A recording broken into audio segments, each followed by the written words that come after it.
fue bonito. Corría la década de los 80 y en la movida underground nacional destacaba una hermosa chica de ojos claros y mirada cautivante.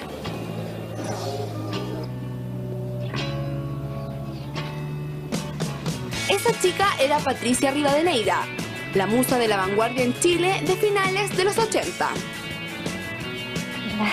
Sus inicios en el mundo del teatro fueron en el colectivo de artistas y músicos llamado Las Cleopatras, donde compartía sus inquietudes por las artes con nombres como Cecilia Aguayo, Javiera Parra y un adolescente Jorge González. Jorge González participa en una obra que se llama Antígona, donde está Patricia Rivadeneira y es dirigida por Vicente Ruiz. Entonces, en esta movida cultural, que decíamos que era under, pero no el under que se conoce hoy día, que es desconocido, como hablábamos, sino que además podía ser perseguido,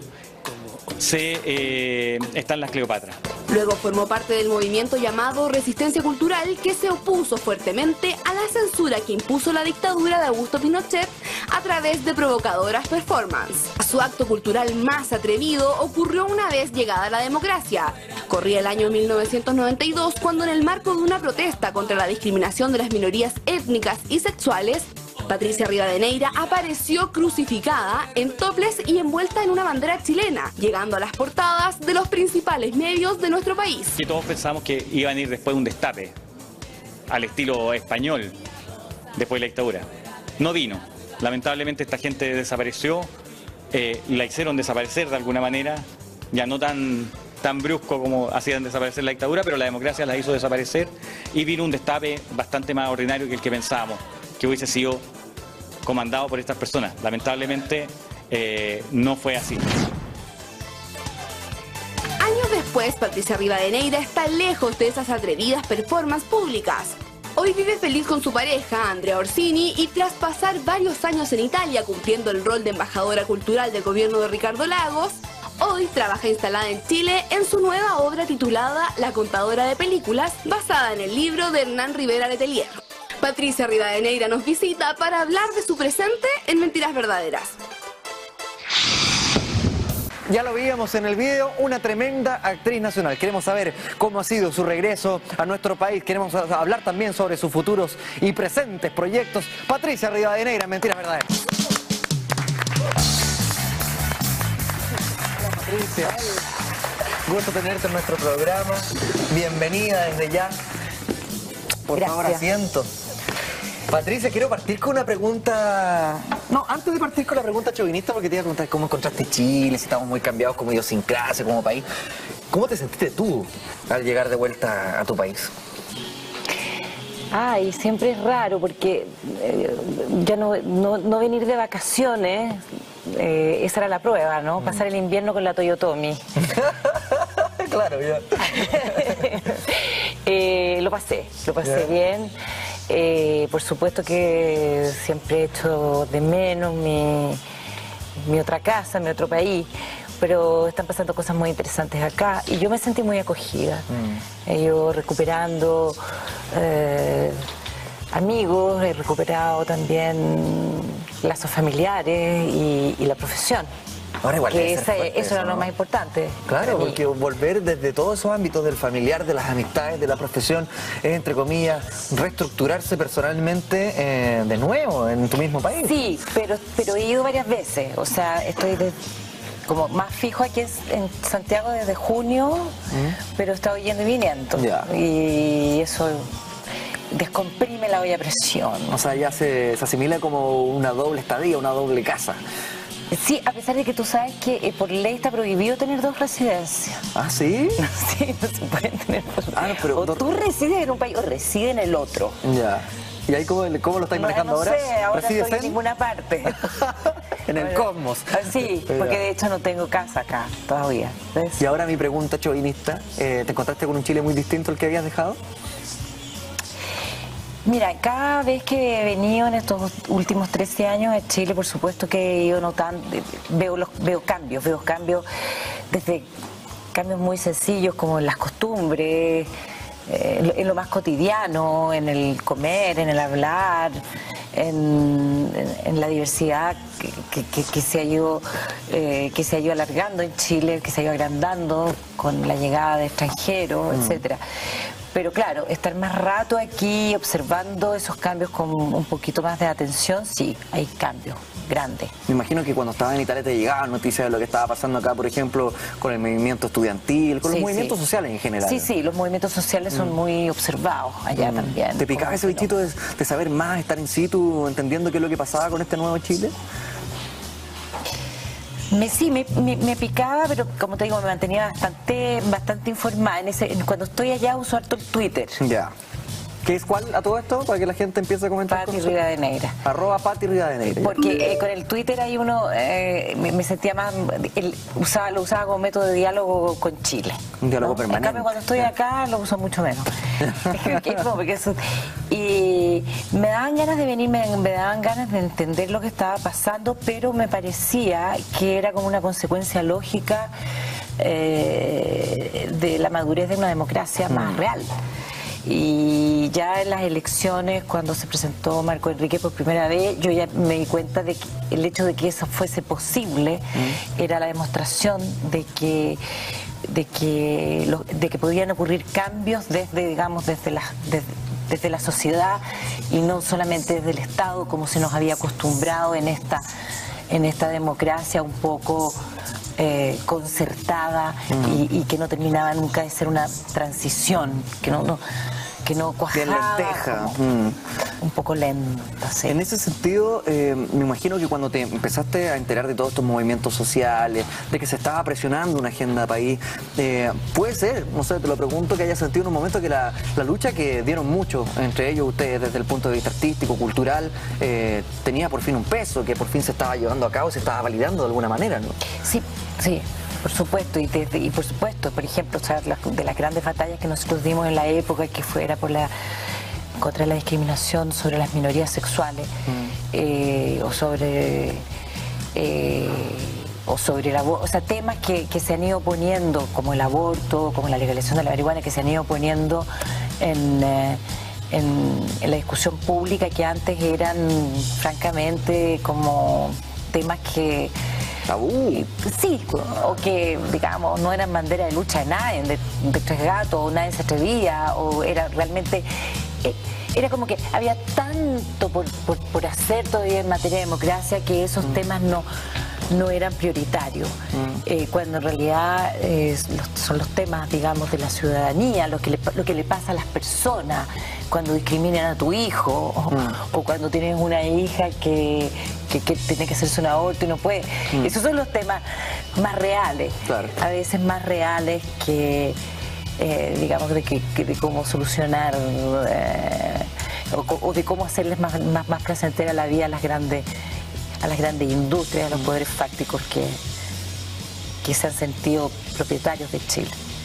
Pati, a propósito de lo mismo, de esas luchas en la calle, de las intervenciones culturales, hay una imagen ya a esta altura iconográfica que me gustaría pasar a revisar contigo, por favor, señor director, para que yo quiero saber quién más tiene fotos, porque fíjate que la única foto que aparece, porque había gente sacando fotos, hay alguien que tiene esa foto, y el video, el video no sé si alguna vez lo vi o no. ¿Pero tú no te quedaste con ningún registro gráfico de esto?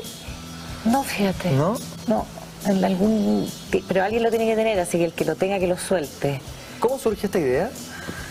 Esta idea surge a partir de una serie, digamos, de personas, de creadores, de artistas, entre los que está Vicente Ruiz, Roberto Zuluaga, que era uno de los que promovió la idea, en una época en que el SIDA era estaba golpeando muy fuerte, y en donde los enfermos del SIDA y la enfermedad del SIDA era completamente, digamos, estaba completamente cancelada de la agenda pública y ocultada. Claro. Ocultada con pésimas intenciones. Y tratada socialmente con mucho asco también, así. Sí, claro. Tratada socialmente la gente que tenía SIDA estaba estigmatizada, por supuesto. Y entonces, a raíz de eso y también de otras otras batallas y otros temas que en ese tiempo para nosotros eran importantes y fundamentales, se pensó en hacer este desfile que reunía una serie de creadores, artistas, diseñadores, directores de teatro, etcétera. Y lo interesante era que por primera vez este grupo, que todavía éramos bastante marginales en la época, entraba en un espacio público institucional. O sea, antes de eso probablemente se habían hecho manifestaciones incluso quizás más provocadoras que esta, pero no en un espacio institucional. O sea, era siempre en espacios marginales, privados o netamente pseudo-clandestinos. Entonces, nosotros estábamos con toda la ilusión de que había llegado la democracia y por primera vez entrábamos en un espacio institucional con todas las de la ley. ¿Qué te dijeron inmediatamente después de esto? Y ese momento, lo que ocurrió ahí fue muy bonito y fue maravilloso, y la gente que estuvo ahí estaba emocionada y todos estaban muy conmovidos. En esta particular performance había un grupo de mapuches que nos acompañaba con su música y digamos que la performance se trataba de ellos, de la discriminación sobre las minorías étnicas en Chile. Ese fue el tema que nosotros tocamos en ese desfile. Pero que también tuvo una transversalidad en distintas minorías. Claro, o sea, estaban habían algunos que hacían su performance, eran muchas performances, una detrás de la otra. Entraba un performista con su grupo y hacía su performance. Y estaba la performance que recordaran mucho de los niños con los globos, con los condones inflados por el SIDA, y estaba otra etcétera. La nuestra estaba digamos, denunciando la discriminación y el olvido y el maltrato hacia nuestros pueblos originarios. Eso, por ejemplo, en la prensa no apareció nunca. O sea, ¿Nunca se habló? No. Los mapuches ni siquiera aparecieron, ¿no? Nadie los vio, nadie les sacó fotos y fueron tachados del... O sea, empezó a trascender casi a nivel de cultura urbana en el fondo. Quiero decir, esta performance cuando fue descrita solo como la provocación de la cruz, la bandera y los niños que usaban, y los niños que desfilaban con los condones, o algo así. Eso es lo que me recuerdo que salía en la prensa. El hecho de que esta era una performance en donde estaba parte de los actores eran mapuches, nunca fue ni siquiera descrita. Ni el trasfondo tampoco. No, no. O sea, solo la forma y no el fondo. Claro, pero mira, no importa, porque a veces la forma también se sobrepone. Es como, la censura también se pisa el chicote, o sea, es como cuando tú dices la conspiración, así como el malo de la película. El doctor malito. Siempre le da mal al final. Claro. Y eso yo creo que es lo que ha ido pasando en Chile. Ahora, o sea, todas esas estructuras de poderes fácticos, súper conservadores, han ido perdiendo espacio, credibilidad y poder, año tras año, hasta estar reducidos a un grupo de pechoños patéticos que ya francamente no los vota nadie. ¿Tú en algún momento sentiste inmediatamente después de esta performance la real envergadura que eso estaba tomando desde el punto de vista social? O quizás lo que iba a significar esta imagen en algunos años más, y que íbamos a estar conversando hoy de esto. ¿Te diste cuenta de aquello o fue una cuestión mucho más impulsiva? No, mucho más impulsiva. Además, nosotros hacíamos muchas cosas como esta. Entonces no es que haya sido algo particularmente que tú... Pero sí tenía la connotación, eso sí, sabíamos que la connotación de estar en un espacio institucional era importante. Eso sí lo sabíamos. ¿Qué te decían tus amigos, tus colegas, familiares? Bueno, nosotros estábamos felices, pero después fue como una cosa terrible. O sea, después me quería crucificar, de verdad. Y ahí como que ya me empecé a enronchar. Eso, y me llené de roncha. ¿Tuviste alguna vez así amenazas o algo por el estilo? Sí, amenazas, y también en la misma prensa. Inclusive decían que debieran haberme hecho un juicio, digamos, ¿cómo se dice? Un proceso por no sé cómo se dice, insulto a la bandera. Mi cuerpo con la bandera era una cosa insultante. Claro. La cruz, en fin, sí. También algunos políticos de la Concertación de la época, que hoy día se sonrojarían leyendo sus propias declaraciones, de eso no me cabe duda, nos condenaron. ¿Te acuerdas de quién más o menos, no? No, ¿no? Ese trabajo de sus periodistas. Eso lo vamos a hacer porque me llamó la atención. Políticos de la Concertación dicen, pero ¿cómo se le ocurre la bandera? ¿Sabes que lo leí? Porque tengo mi libro de recorte en Roma, entonces si no, te juro que lo volvería a... Si no apelábamos al libro de recorte. Oye, Patricia, ¿cómo surge tu interés de participar de estas actividades teatrales, urbanas, muy políticas también por lo demás? ¿Cuándo empiezas a inmiscuirte en este mundo?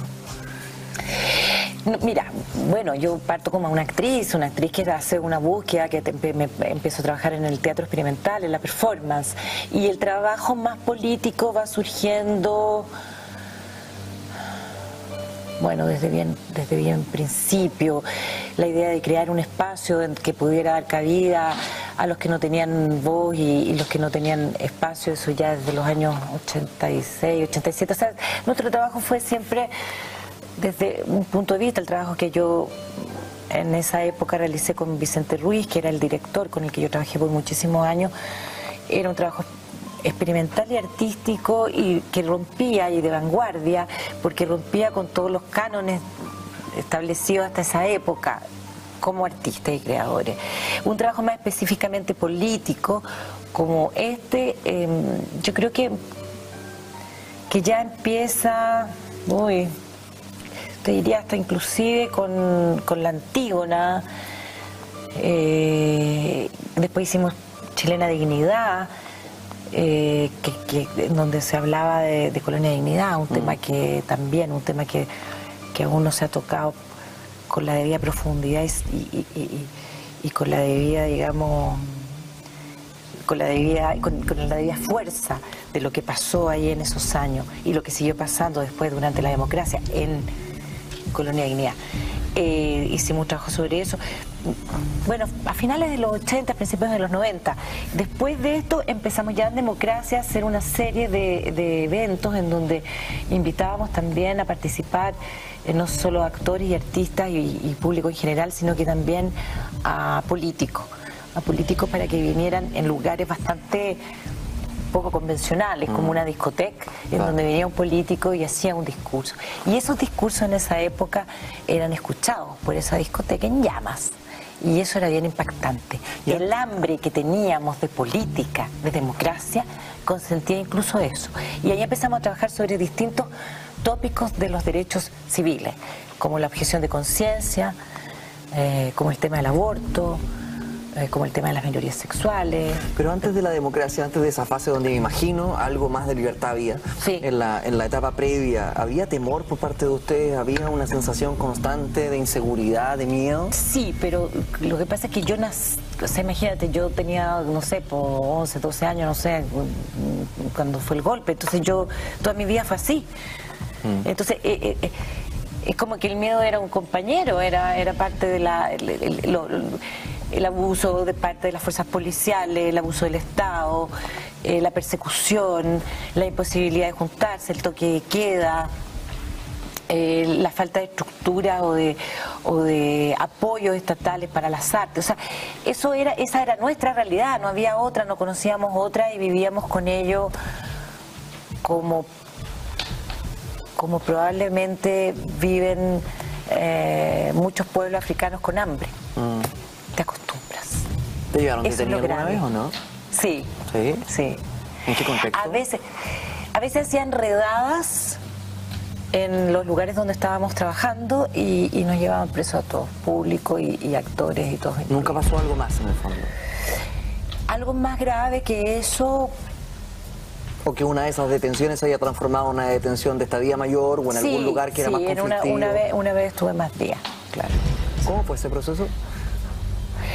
Ese proceso, entraron a una fiesta donde estábamos y nos llevaron detenidos. ¿A todos los que estaban en la fiesta? Sí. ¿Y a qué lugar? Ahí creo que fui hasta la cárcel de mujeres. Sí. ¿Y ahí estuviste cuántos días? No, 1 o 2 días. Ya. Después yo estuve presa por marihuana, ¿Por fumar marihuana? Porque tenía una planta. Ya. Es que tú eras muy joven. Sí, ¿eso qué año? Eso fue más complicado. ¿Pero eso qué año fue? No me acuerdo. ¿Pero en dictadura o posterior? No, yo creo que era recién entre medio. Transición ahí en pleno. No, a ver, no. Claro, no, ya era, no, después de la dictadura. ¿Y te llevaron por marihuana? Sí.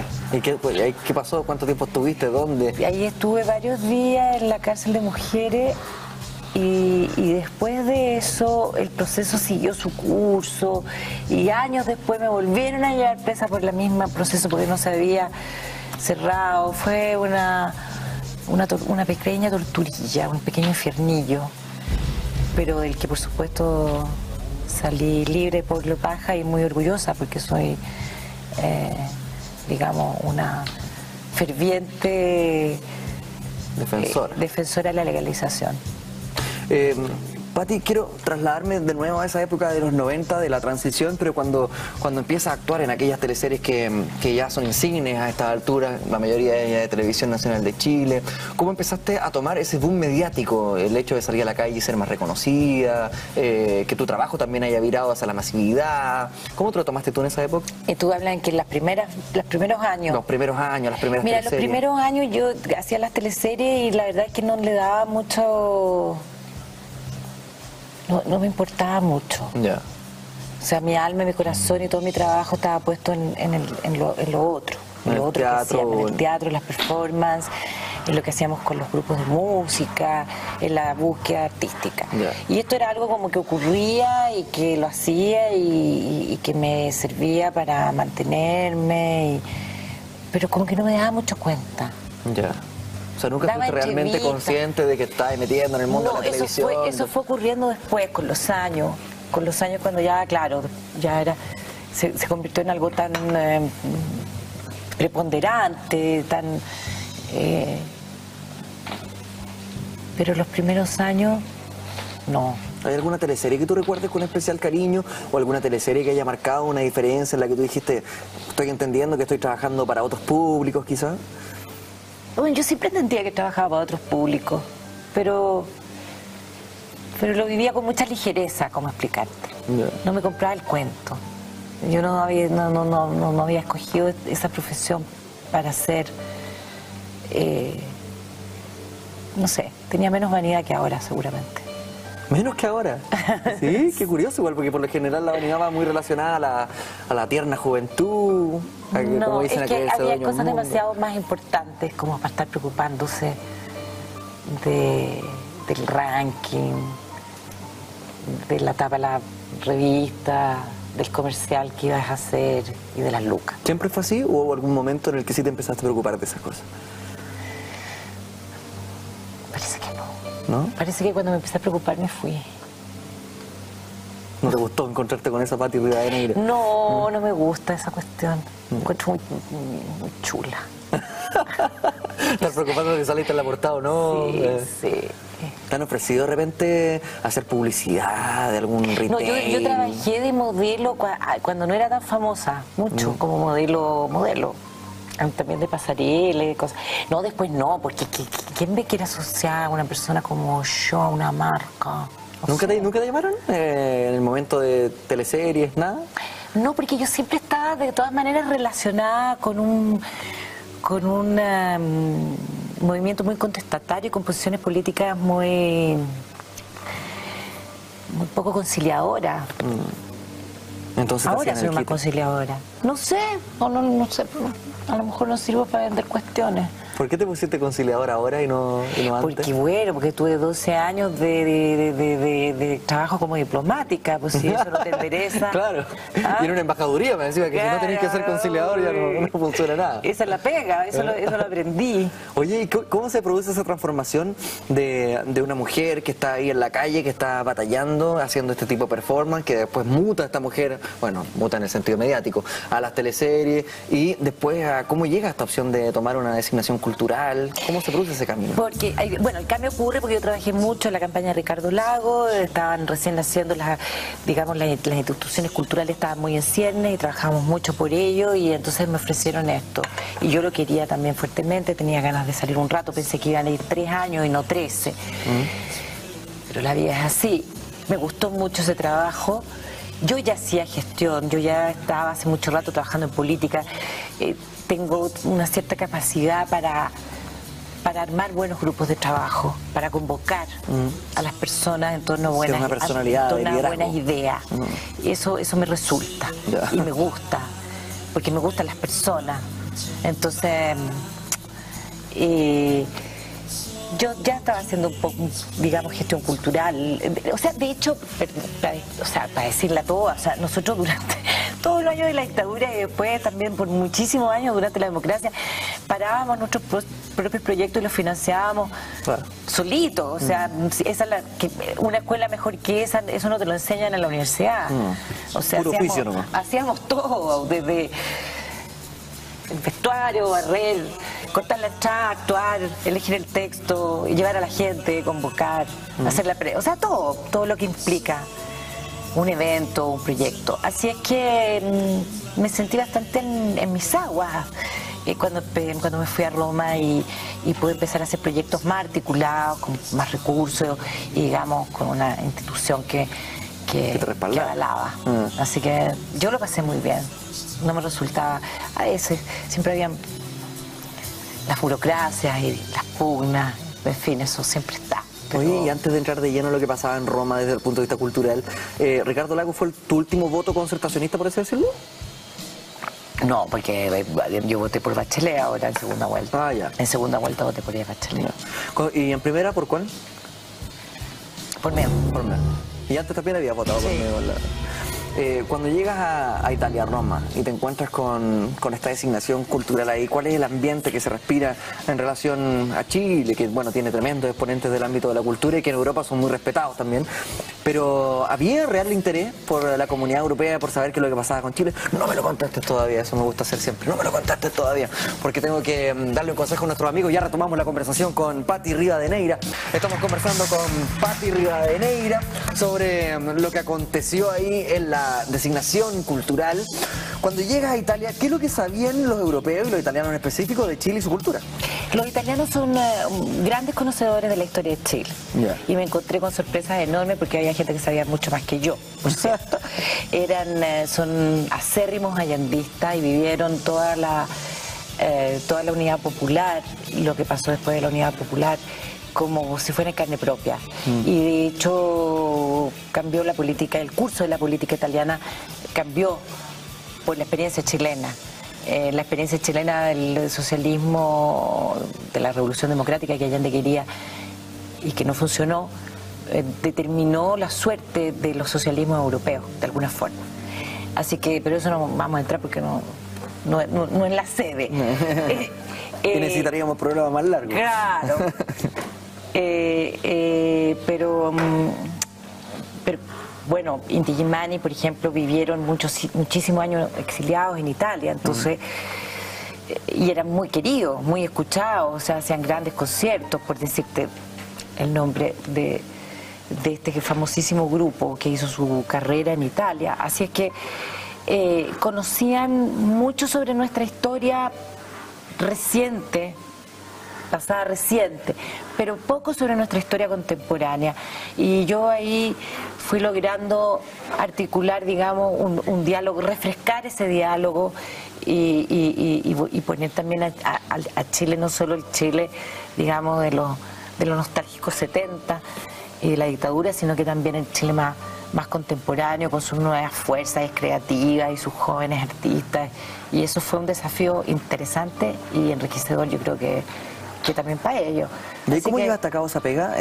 Porque por hablar de nombres como Víctor Jara, Violeta Parra, lo mismo Inti Illimani, Los Jaivas, son nombres archirreconocidos en Europa por lo que hemos sabido. Sin embargo, con la camada nueva, ¿cómo empezaste a mostrar ese ambiente cultural allá?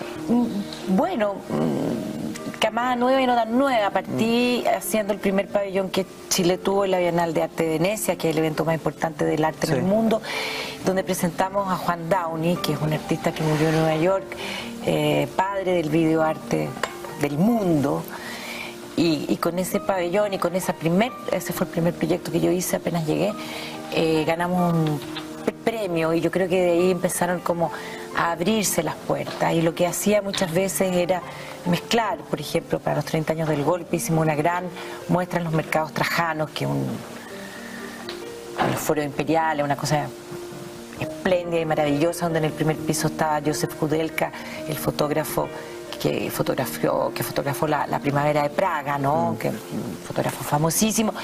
Arriba estaba toda la historia de Chile, de la dictadura, con una serie de artistas importantes nuestros, y en el último piso traje artistas visuales que trabajan con la fotografía como soporte, jóvenes, muy jóvenes.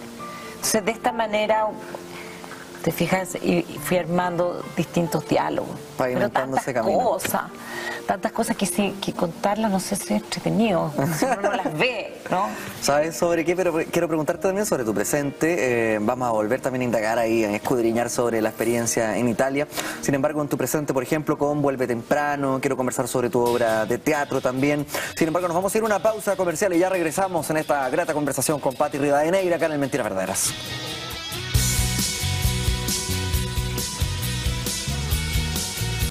Estamos de regreso conversando con Patti Rivadeneira, que nos visita en Mentiras Verdaderas. Nos trasladamos desde otro sector del estudio, un lugar más tranquilo, en el que podemos compartir con este espumoso, ¿cómo se le dice ahora? ¿O espumante? Espumante. Champaña se decía antes, ¿no? Está mostrando la hilacha de inmediato con la invitada. Espumoso, con el espumoso. Felicitación acá con el espumoso. ¿Es de verdad? No, es de verdad. No es como las teleseries que le ponen una bebida que va a subir el impuesto. No se le vi el programa. Era para llorar. Un país que llora. Que sigue llorando. Sí. Oye, quiero invitarte a revisar esta declaración, Patti Rivadeneira, a ver qué es lo que te parece. Allá, ¿qué dije? No veo nada. Igual encuentro que el matrimonio es una lata tremenda, que la rutina es una lata y me sigo considerando una persona esencialmente polígama. Patricia Rivadeneira, revista Paula, 5 de enero de 2013. Así que el matrimonio es una lata. Es que ese día seguro que había peleado con... Cuando salís pateando la perra, seguramente. Seguramente. ¿Pero qué es considerarse esencialmente polígama? Me gustó esa frase. Sí. No, mira, esto inventaron otro término que encontré después de esa declaración, que es poliamorosa. ¿Poliamorosa? Poliamorosa. O sea, gente que ama pólipo. Ya. Poli. Hay varios. Se entiende. Varios. Pero amar en el sentido de... Varias parejas. Ya. Varias parejas, o 2 o 3. Y fíjate que parece que es como una moda que se usa. Sí, bueno, se instaló. Antiguamente se hacía. Pero antiguo. Antes que los cristianos, no sé quién, alguien haya puesto esta cuestión de 1 a 1. ¿Pero tú te consideras poliamoroso hoy día? O sea, es mi tendencia. Es una naturaleza con la que tengo que luchar. Claro, es lo que me sale más natural. Es como...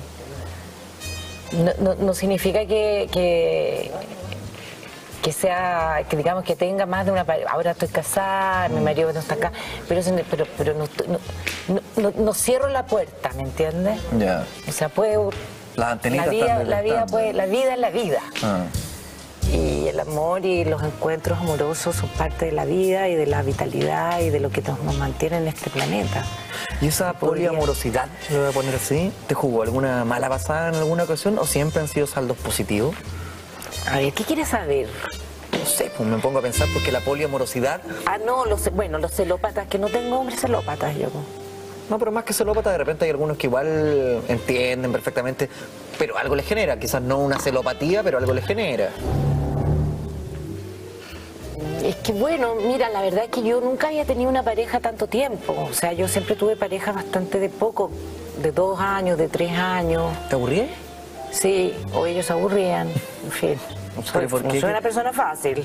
La rutina dijiste ahí que te formó. Claro.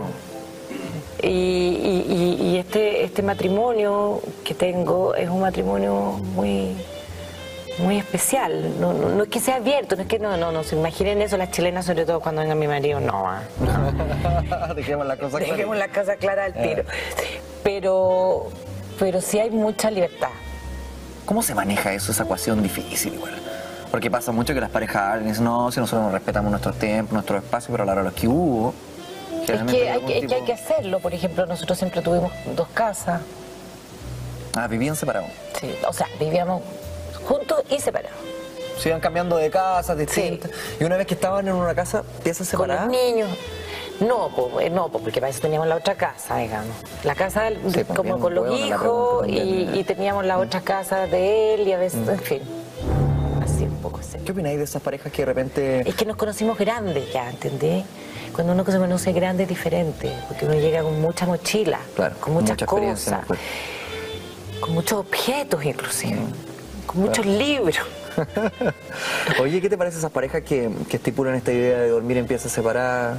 Yo encuentro que cada uno tiene que saber cómo hacer su cuestión. ¿Dónde aprieta el zapato? No hay receta. Creo que uno tiene que tratar de compartir cuando está bien y lo bueno. O sea, si yo llego hecha un infierno, un monstruo, enojada Ay, es mejor. y no sé qué, ¿para qué voy a ir a llevar esa mierda a la cama de esa otra persona? ¿Para qué? Ahora cuesta ir manejándolo, insisto. ¿Ah? Cuesta ir manejándolo igual. Porque yo me pongo en el caso, llegáis enojado, emputecido, por X razón. Y al momento de que llegáis a la casa, si no te acostáis más encima, como que se genera un problema mayor. Venía enojado y me decía no me pescáis. No, porque si tú eso los tienes establecidos, no es así. Esos son puros hábitos, son preconceptos. Son clichés que alguien nos enseñó no sé dónde, cuándo. La poliamorosidad también tiene que ver con... Oye, los abuelos dormían separados. Sí, pues. Sí, pues. De hecho, yo lo encuentro súper sano. La poliamorosidad, Te gustó, ese concepto, es, por ejemplo, también expreso, ¿no? Como que yo estoy enamorado de mi pareja, sin embargo, puedo hablar con una mujer en un carrete determinado y enamorarme de esa mujer también y estar enamorado de las dos mujeres.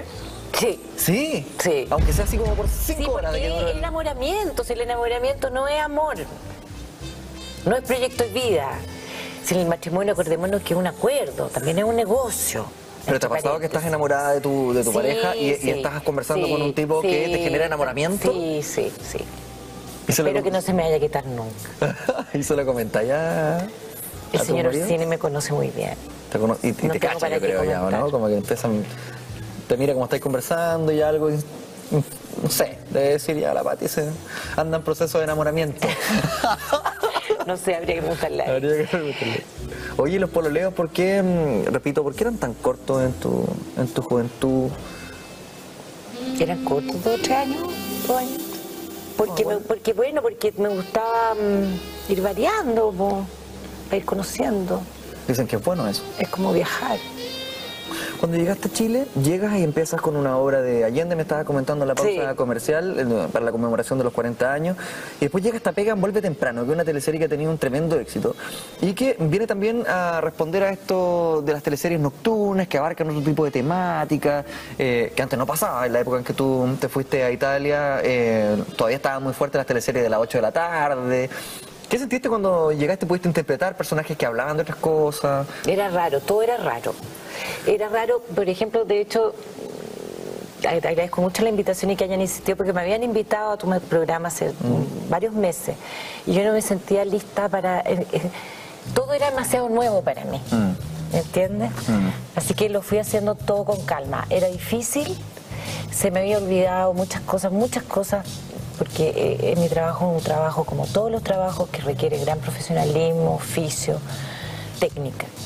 Y había muchas cosas que estaban ahí dormidas, que tuve que ir redescubriendo. Y por supuesto también las temáticas que se tocan ahora en la televisión, que en la época en que yo dejé la televisión no estaban para nada incluidas en las programaciones. Así que yo di lo mejor de mí también en este nuevo proyecto, porque lo acepté porque me interesó mucho el elenco, el equipo humano de dirección y técnico, y volver a Televisión Nacional con un proyecto así. Y trabajé muy, o sea, me involucré así bien a concho, y creo que la mayor parte de mis colegas también, o sea, todos los que estamos haciendo ese trabajo. Y eso para mí era importante, era rico, porque no era como hacer cualquier cosa. Y fue bonito, ha sido bonito, sigue siendo. ¿Qué te parece este fenómeno de las 1001 noches, esta teleserie que viene desde el Medio Oriente, que también ha tenido mucho éxito en sintonía? Fantástico. ¿Te gusta? Es que no la he visto, pero me han dicho que es... Pero no he podido ver ni un capítulo. Es que no tengo tele. Está ahí desconectada, pero a placa, absolutamente. Sí, pues mira, no tengo... Ahora puede ser hasta un poco peligroso para la industria si nos ponemos un poco más grave, ¿o no? No, sí que tenía, pero es que me encanta. Es que yo soy gitana en este periodo. No, pero te hablo de este proyecto, así que, no sé, una teleserie que puede venir envasada, que es desde el extranjero, ¿puede afectar en algo a la industria nacional, que es de costo más bajo también para un canal? Pues, pero es que, pero gusta porque es buena, ¿no? Pues no pues solo porque viene envasada y de gusto más bajo. Vendámosle la nuestra a los turcos, po. Esa es la idea. O sea, quiero decir, no nos podemos poner... ultranacionalistas. Claro, así como que son desafíos, ¿no? La competencia también es desafío. Además que ha pasado en otro horario. Es parte de eso. En el horario de almuerzo. Vive también de la competencia. Es parte del juego. Y esto, tu experiencia en Vuelve Temprano, que me dice, está siendo muy grata aún, ¿significa que es un camino, una apertura, una puerta para regresar a ese horario en específico en las teleseries? ¿O estás haciendo este proyecto ahí en...? Estoy haciendo este proyecto y estoy esperando ver qué otros proyectos van apareciendo. Tengo otros proyectos muy buenos. Tengo muchas expectativas en lo que va a hacer el nuevo gobierno de la Bachelet en lo que se refiere a televisión pública. Espero que Televisión Nacional haga el canal de cultura y las otras dos señales que están en proyecto. Y eso siempre ha sido algo que me apasiona. Y siempre le he tenido fe a ese cambio, a la posibilidad de tener una televisión más responsable, una televisión más creativa, una televisión que tenga que competir menos, que pueda invertir un poco para cosechar un poquito más tarde y que no esté mirando la inmediatez del ranking en el momento. Le he tenido fe a ese proyecto y siempre me he llevado la pésima sorpresa de que nunca se ha hecho nada en esa materia. Y se avanza muy poco, ¿no? Se ha avanzado muy poco. Así que esta vez quiero creer, una vez más. Yo siempre quiero creer. Vamos a ver. Me está pillando el tiempo en nuestra conversación y no quiero despedirme sin antes hablar de la obra de teatro. Sí, pues la contadora. Sí, la contadora de películas. De películas. Cuéntanos en qué sala están. Estamos en la sala N1 del GAM, de jueves a domingo a las 21 horas, los domingos a las 8. Tuvimos un bonito estreno el viernes, 2 funciones sábado y domingo llenas. Vino Hernán Rivera Letelier, le encantó el espectáculo, un espectáculo que es una producción italiana. Yo lo hice en Italia, lo estrené en italiano, lo estrené en un teatro del interno de Cinecittà. Entonces hacían las películas, que fue como una coincidencia increíble, porque esta es una mujer que cuenta películas, cuenta la historia de la salitrera a través de las películas y la historia de su propia vida a través de sus sueños y de las películas que va contando. Ella tenía este talento. Entonces, cuando no tenían plata para pagar el billete para el boleto para el cine, la mandaban a ella. Ella veía la película, era tan seca que después iba a la casa y la contaba igualito. Pati, te deseamos el mejor de los éxitos en ese proyecto teatral, en el proyecto de la teleserie, que todavía queda ahí algunas páginas por escribir. Sí.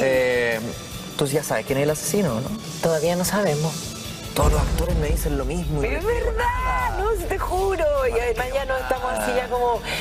Tú lo que decías, o sea, ya estamos peleando entre nosotros. El camarín. Sí, desgraciado, te apuesto que a ti te dijeron. ¿Te gustaría ser a ti el asesino, no? No, yo no, ella es buena. Perfecto.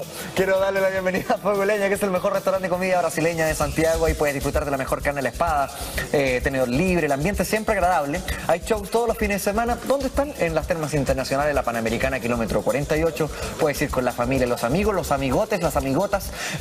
Y todo lo averiguas en www.fuegolena.cl o bien el teléfono 284-664-28. Ahí Joao les hará una atención especial a todos los amigos del Mentiras Verdaderas. Pati Rivadeneira, muchas gracias por haber estado con nosotros en el Mentiras Verdaderas. Costó, pero resultó. Esperamos que les haya gustado. Se viene una nueva emisión de Si Somos. Nos encontramos nosotros mañana a las 22:30. Que descansen.